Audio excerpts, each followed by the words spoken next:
Salam sejahtera buat kita semuanya. Perkenalkan, nama saya Syafitri Sinuraya, CGP Angkatan 9 Kabupaten Langkat, akan menjelaskan tugas 2.3.A8 koneksi antar materi modul 2.3. Nah, di sini pengalaman materi pembelajaran yang baru saja saya peroleh. Kita telah menjelajahi konsep supervisi akademik yang memiliki tujuan utama untuk mengembangkan kompetensi individu dalam tubuh staf pengajar di sekolah. Pendekatan yang digunakan adalah coaching yang memiliki 3 prinsip, yaitu kemitraan, proses kreatif, dan memaksimalkan potensi.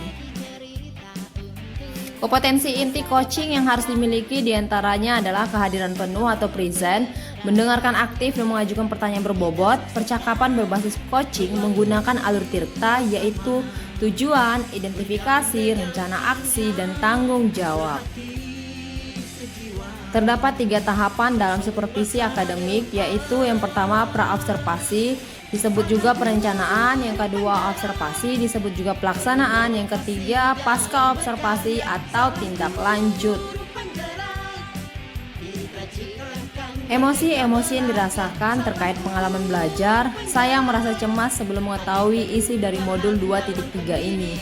Cemas ini muncul karena saya khawatir bahwa saya mungkin tidak akan mampu memahami materi ini dengan baik dan juga tidak akan yakin apakah saya bisa mengaplikasikannya dengan rekan-rekan sejawat saya.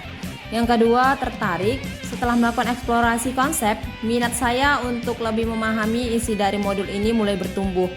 Nah, yang ketiga, gembira. Saya merasa sangat senang ketika saya berhasil melakukan praktik coaching bersama rekan CGP di ruang kolaborasi dan demonstrasi kontekstual. Yang keempat, optimis. Selain itu, saya juga merasa sangat optimis bahwa saya bisa mengimplementasikannya di sekolah di mana saya bekerja. Apa yang sudah baik berkaitan dengan keterlibatan dirinya dalam proses belajar. Saya sudah mampu berkolaborasi dengan rekan sesama CGP saat mempraktikkan proses coaching menggunakan alur tirta dan sesuai dengan prinsip coaching dalam ruang kolaborasi dan demonstrasi kontekstual, baik berperan sebagai coach, coachee maupun sebagai pengamat. Apa yang perlu diperbaiki terkait dengan keterlibatan dirinya dalam proses belajar? Yang perlu diperbaiki adalah kemampuan dalam mengajukan pertanyaan berbobot agar dapat menggali informasi permasalahan pada diri coachee sehingga dapat menemukan solusi atas permasalahan yang dihadapi. Keterkaitan terhadap kompetensi dan kematangan diri pribadi. Setelah mengikuti modul 2.3 tentang coaching dalam supervisi akademik, saya telah melihat perkembangan kompetensi saya. Hal ini tercermin dari kemampuan saya dalam menerapkan proses coaching dengan menggunakan alur tirta, baik sebagai coach, coachee maupun pengamat. Ketika saya terlibat dalam proses coaching, penting bagi saya untuk dapat mengontrol asumsi-asumsi pribadi dan emosi agar saya dapat berpikir dan bertindak secara matang sesuai dengan prinsip-prinsip coaching seperti kemitraan, proses kreatif, dan pemanfaatan potensi secara maksimal. Nah, bagaimana caranya agar konsep coaching dapat diimplementasikan dalam proses supervisi di lingkungan sekolah? Prinsip coaching dapat diterapkan dengan kondisi bahwa kepala sekolah memiliki pemahaman mengenai coaching dalam konteks supervisi akademik dan bersedia menerapkannya. Kegiatan supervisi tidak seharusnya hanya berfungsi sebagai evaluasi guru, tetapi juga sebagai sarana untuk meningkatkan kompetensi akademik guru.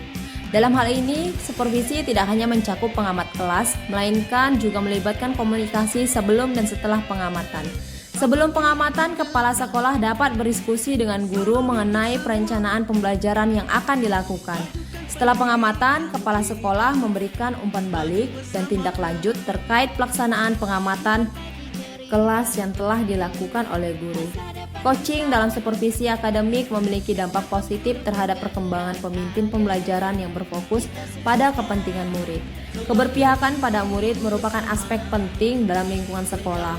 Untuk mewujudkan pendekatan pembelajaran yang berfokus pada murid ini, guru perlu memiliki kemampuan sebagai pemimpin pembelajaran. Sebagai pemimpin pembelajaran, guru harus memiliki pemahaman yang mendalam tentang perkembangan murid. termasuk aspek kognitif, karakter, dan sosial emosional.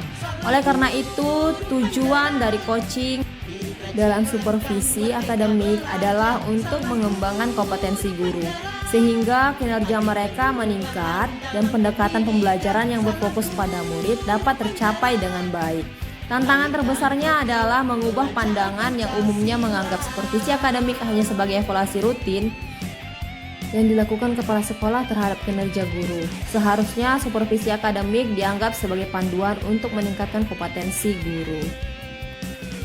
Memunculkan alternatif solusi terhadap tantangan yang diidentifikasi. Yang pertama, salah satu pilihan tindakan yang bisa diambil adalah mengadakan pertemuan atau rapat dengan seluruh anggota komunitas sekolah. Melalui pertemuan tersebut, kita bisa mencoba untuk menyatukan pemahaman semua orang tentang apa yang dimaksud dengan supervisi akademik. Yang kedua, solusi selanjutnya adalah dengan memberikan contoh praktik coaching dalam supervisi akademik melalui berbagai media informasi. Tiap guru pasti mengalami proses supervisi oleh kepala sekolah dan pengawas sekolah. Namun seringkali proses ini dijalani sebagai kewajiban rutin tanpa pemahaman mendalam tentang esensi supervisi. Supervisi akademik terbatas pada observasi kelas oleh kepala sekolah atau pengawas, tanpa melibatkan tahap-tahap sebelum dan setelahnya, sehingga hanya berfokus pada penilaian kinerja guru. Benar bukan? Kedepan, kegiatan supervisi harus menjadi salah satu komponen utama dalam upaya sistematis untuk meningkatkan kompetensi guru dalam aspek akademik. Prinsip-prinsip coaching seperti kemitraan yang erat, pemanfaatan proses kreatif, dan peningkatan potensi harus diterapkan secara efektif dalam setiap tahap supervisi. Dengan demikian, supervisi tidak hanya menjadi penilaian rutin, tetapi juga menjadi sarana pengembangan berkelanjutan yang memungkinkan guru untuk mencapai potensi akademik mereka yang sebenarnya. Konsep atau praktik baik yang dilakukan dari modul lain yang dipelajari. Pada modul 2.1 dalam pembelajaran berdiferensiasi, siswa dikelompokkan berdasarkan kebutuhan belajar mereka dengan tujuan untuk mengoptimalkan potensi masing-masing. Hal serupa juga berlaku dalam praktik coaching, di mana potensi coaching harus dioptimalkan sehingga mereka dapat mengidentifikasi solusi mereka sendiri untuk mengatasi tantangan yang mereka hadapi. Dalam modul 2.2 pembelajaran sosial emosional, terdapat teknik berupa stop dan mindfulness yang digunakan untuk menciptakan lingkungan yang lebih kondusif. Ketika melakukan coaching, seorang coach juga perlu menerapkan teknik ini agar dapat menjaga fokus dan hadir sepenuhnya saat melakukan proses coaching. Terima kasih, salam guru penggerak. Demikianlah